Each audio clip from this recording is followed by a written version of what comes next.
I will now open the floor for some audience questions. If you have any question, please raise your hand.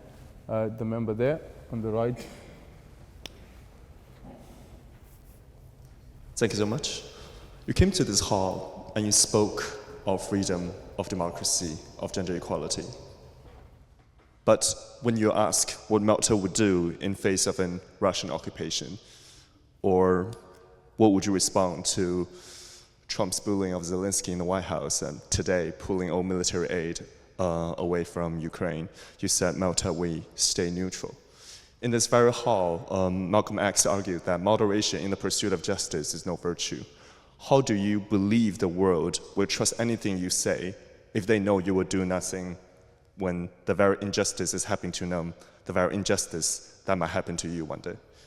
You'll have to help me again. Yeah, so to summarize, he's asking that in your speech you spoke about freedom, democracy, human rights, but given your answers or Malta's positions when it comes to certain human rights that are being violated, whether we speak about Ukraine, whether we speak about Palestine, or we speak about other human rights issues, there seems to be, to put it lightly, a double standard where in theory you aspire to stand for human rights, but in practice Malta seems to be driving away from it. Is that correct? Well, I would appreciate it if you were to give me examples of the way in which Malta is not a champion of human rights, that Malta is in favor of atrocities. Come on, don't just fling these statements. Give me examples, because I don't know them. So show me the light. You talk about World War I and how sometimes if a war is not ended properly, it may lay the seeds for future conflict. Well, by the end of World War I, a significant amount of China was occupied by Japan. And when China asked the world in Paris to give the occupied land back to China, the world remained silent. That might have been the beginning of this divide between China and Europe that we're seeing today. Now, when you say that Malta will remain neutral and be, some type of facilitator of this pretense of peace in Ukraine, when in fact you're convincing Ukrainians to give up their own land in face of an encroachment and occupation, isn't that the very evidence you're looking for?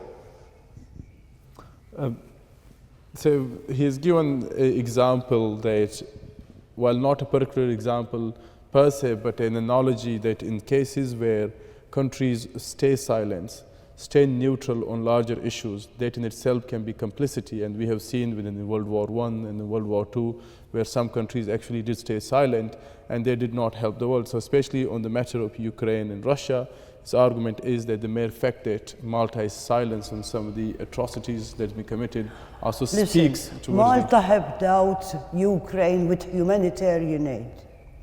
We have opened our doors and we have quite a considerable number of Ukrainian war refugees. What you've just said, if you expect more, do you expect Malta to be part of an army? We cannot. I explained. We're neutral. And I explained the rationale behind our neutrality. I mean, you cannot just give statements. You've got to know all the facts. You've got to know all the facts. We aided Ukraine. And we have many Ukrainians. Let me tell you this. You know that even our local church, the Catholic Church, it has given out a church which used to be a Catholic church to the Orthodox religion, where the two pastors can hold the religious services for the Ukrainian refugees.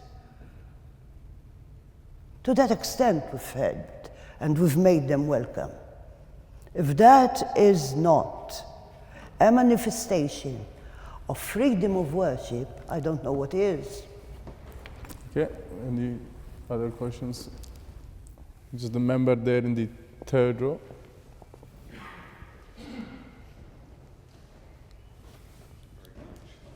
Good evening, and thank you. You spoke of Malta's neutrality and the trust it has with other states. On a slightly lighter note, but related, Malta has never won the Eurovision Song Contest. It's come twice in its history, in 2002 with Ira Losco and Seventh Wonder, and 2005 with Chiara. I doubt there's a country, a participating country, that would embrace winning as much as Malta. Given that the contest is played by block voting these days, and given the neutral status that Malta holds, do you foresee any time that it could realistically win? Briefly, he's asking about that Malta has never won a Eurovision songs competition. So is any time in the near future, are we going to see Malta winning? Because of block voting. Well, I mean, I'm not one who is interested in pop culture, okay? Not even when I was a quarter of the age I'm now. It's not something I'm interested in. It's not something I read about, all right? Yes, but good luck to Malta for next Eurovision. Okay, the member there with the second row.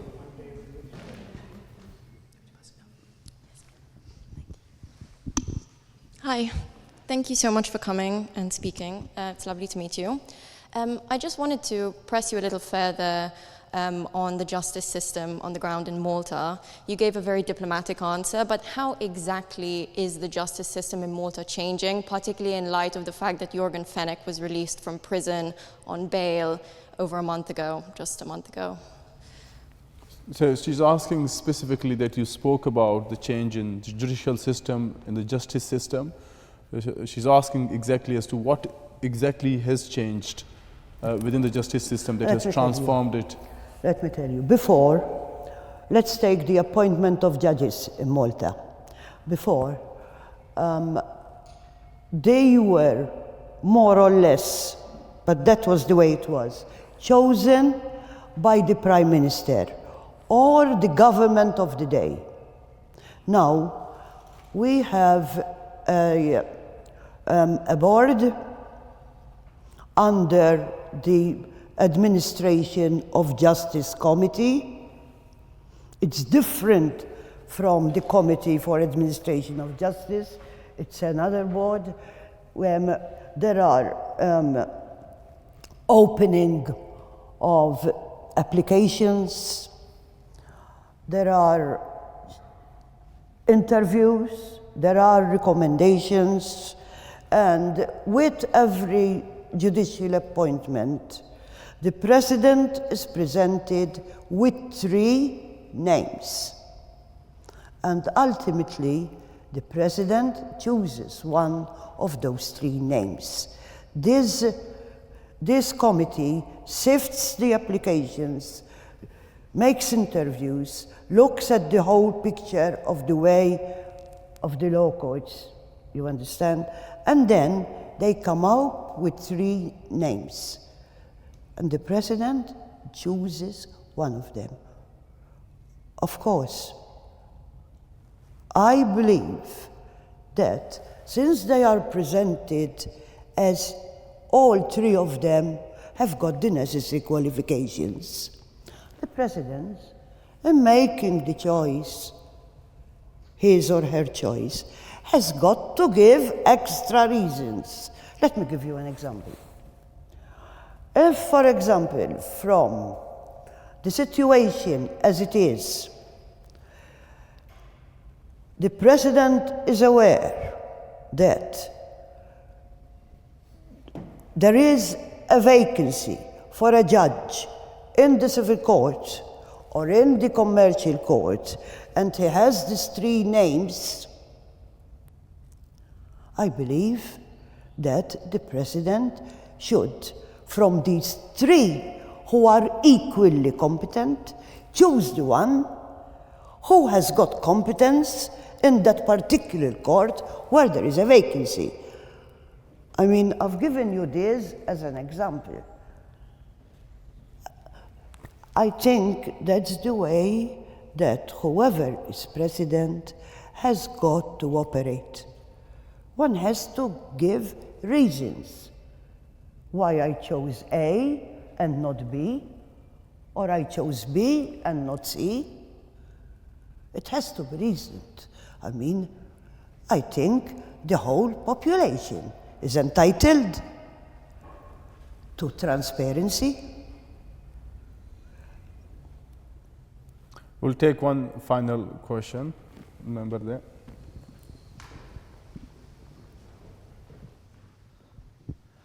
Thank you for coming tonight. Considering we live in a more uncertain world with the threat countries like Russia, China, and potentially the US impose, and considering Malta is a member of the European Union, would Malta be open to the idea of a more federalized Europe? Thank you. Can you repeat the last part? Will be open to more factualized or Federalized Europe. federalized Europe? So asking about whether Malta will be open to the idea of a more federalized Europe. Well, that's not something for me to answer. I mean, there is still a lot to be done. Round about the year 2000, there was a conference. And we were not yet members of the European Union, but we did attend the conference. There was a representative from the government side and a representative from the opposition. And at this conference, the delegates from the various countries examined whether Europe should be a federal state. I mean, nothing came out of it. But I think that with something like that, one has to see what the people want. Because there is an element of derogation from sovereignty. There is always derogation from sovereignty, mind you. Whenever a country, a nation, becomes part of a bigger group, and so there is sharing, there is always a derogation of sovereignty. But in order to accede to participation in that group, it's an exercise of sovereignty. You understand how it is? It's an exercise of sovereignty which allows you to derogate from greater sovereignty. Thank you. Before we close this, I have one final question I wanted to ask, which normally we ask our guests, is if there's one piece of advice you would like to give members of the Oxford Union, what that would be? Keep up the good work, keep up these discussions. Try and, whatever you read, ask, who wrote this? What was his aim about writing this, to write this? What was his agenda? Examine as many angles as possible. And do not let anybody take your dreams away. You have to dream. And you've got to dream ideally. Idealistically, you have to dream, so that you achieve a little bit of perfection. We cannot be perfect, but little by little, we can achieve a little bit of perfection, a little bit of love, a little bit of embracing the other. Well, please join me in thanking Your Excellency for joining us. Thank you so much for coming.